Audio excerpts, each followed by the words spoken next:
And now it's time for our guest. Debbie Stoller and Laurie Henzel are the founders of Bust, an original women's lifestyle magazine and website that covers news, entertainment, and beyond from a unique feminist perspective. And thanks to our next guest, Bust has been the magazine for women with something to get off their chest for 25 years now. Everyone, please give a warm Build Brunch welcome to Debbie Stoller and Laurie Henzel.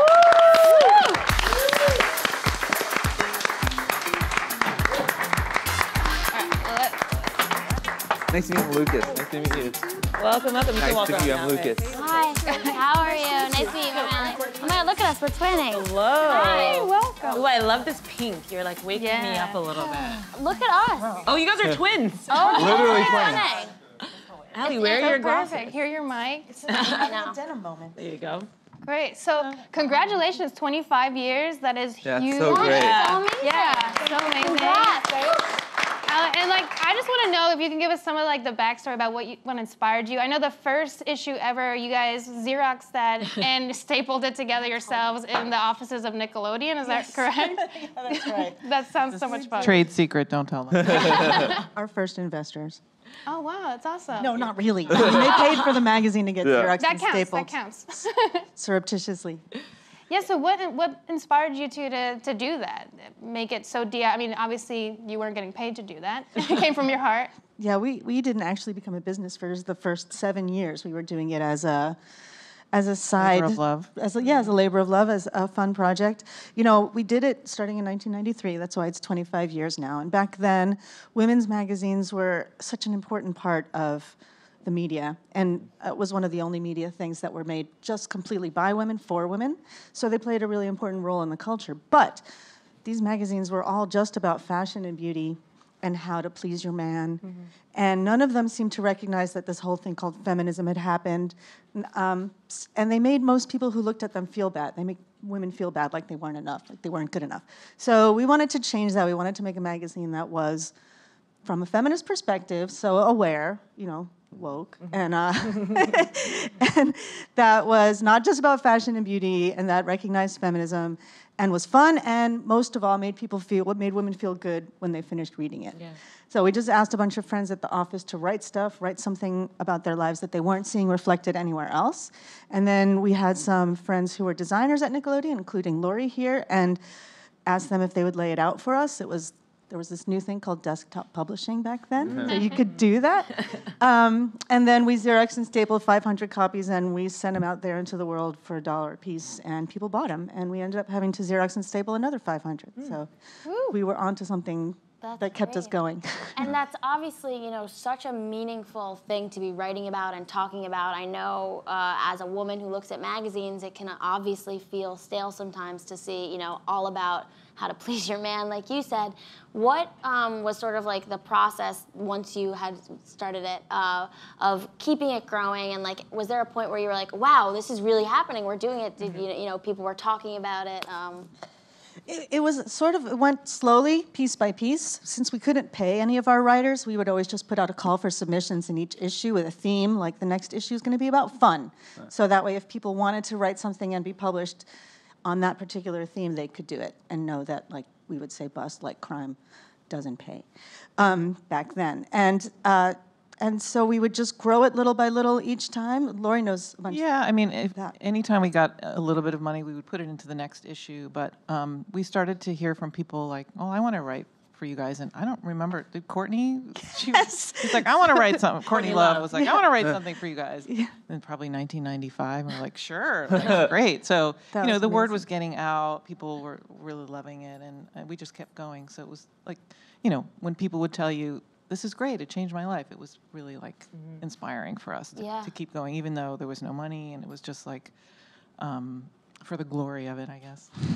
And women's rights are always important, but I think right now a lot of people are calling this the third wave of feminism with the Me Too and Time's Up, and then the focusing again on abortion rights and all these things. So have you seen your readers be more advocates? Have you seen an increase in readership because of kind of where we're at, or more engagement online? Well, it's hard to get an increase in readership in magazines, unfortunately, since it's hard to get people to read magazines. Right. So we haven't seen that. But what is cool is that We did have a Trump bump, though. We did have a Trump bump. That's what Trump happened. Yeah. Thanks. I have a Trump bump. Right? Spray on. But we have been asking celebrities about whether they're feminists from the beginning, Yeah. when we started having celebrities. And we noticed for quite a while that celebrities, especially the bigger celebrities, would be wary of saying that they were feminists because they thought there would be a backlash. Feminists had really bad PR at the time. Sometimes the PR people would say, don't ask them if they're a feminist. Right. And we'd be like, sorry, we're going to do it anyway. And then they would get mad at us. But what's happening now is that it seems like a lot of celebrities are embracing the term, Yeah. and it's the opposite. They're afraid to say that they're not feminist or they're going to get a backlash, which is deserved, I think, because I don't understand like how that. somebody could not want to call themselves a feminist. I mean, if you believe that there's sexism in the world, and you don't want things to stay that way, that makes you a feminist. You want to change things. Absolutely. So Simple. easy. So you guys started in '93. In '92, I believe, was called the Year of the Women, the women running for Congress, whatever. And kind of going off Brittany's question, we are now seeing a record number of women running for Congress. Have you seen a change in women in taking leadership roles, like how society has changed, like with your magazine, kind of over the past 25 years? Definitely. I mean, it's just, I think now women are just, everyone that's not, the people that were normally not going into politics, thankfully are realizing that they have to. And a lot of those people are women, so that's been a good change that we've seen. But it seems very recent. Yeah. Well, I think also it's just a practical issue because I'm old enough that when I was a kid, the girls had to take home ec and the boys had to take shop. And when I was even littler, you weren't allowed to wear pants to school. Right. So, we finally now have a generation coming up and being of age to get these kinds of jobs who were raised in a more egalitarian situation, at least education-wise. And so that makes a difference. You have more people who are able to step into those and apply for those kinds of things now, which is really exciting. Yeah. I love to see that. So let's talk about this party. Yes. Next week, you guys are Oh my throwing a God. big celebration. Why did you want to do that for your 25 years? We deserve it. Yes, 25 years is a long time. So yeah, we're gonna have a sick party at the House of Yes on Tuesday night. A very special person is going to be DJing. What time should we be there? Well, it starts at 8. Cool. And it goes till 1. And speaking of my last question, Alexandra Ocasio-Cortez is getting the Golden Bra Award. Actually, I don't think Unfortunately, she wasn't too available. busy. She's too Not busy. too busy. Good. Well, that's okay. She's Understandable. staying She's over. running for an election. I know, I'm like, okay, you're off. We'll forgive her. Yeah. No, it's going to be great. Jenny Slade is the host. Jenny Slade, we love Jenny my Slade. So God. funny. We have a bunch of comedians doing stand-up. We have Patty Harrison, Michelle Buteau, Phoebe Robinson. She's getting a golden bra. Yeah. Eve Ensler is accepting a bra. She's great. That's Love Lost in What I Wore, right? You wrote that right? Vagina Oh, monologue. Vagina Mom. Yeah, sorry. Yeah. Did she do both? I don't know. It sounds like an And incredible what party. is the Golden Bra Award? Yeah. This is something we made up to honor cool feminists that we love. We did it 5 years ago at our 20th, and we gave one to Gloria Steinem and Kathleen Hanna. and it Margaret was- Cho. Yeah, Margaret Cho. fun. So we were like, let's do this golden bra thing. I love it. Fun, I love that. That's so great. And I love that you guys are still print and digital. I think that's a really big deal. And my book, my sister actually got me my first issue of Bust, and she's older than me, and it was like, I felt so cool. It was like, my older sister being like, read this.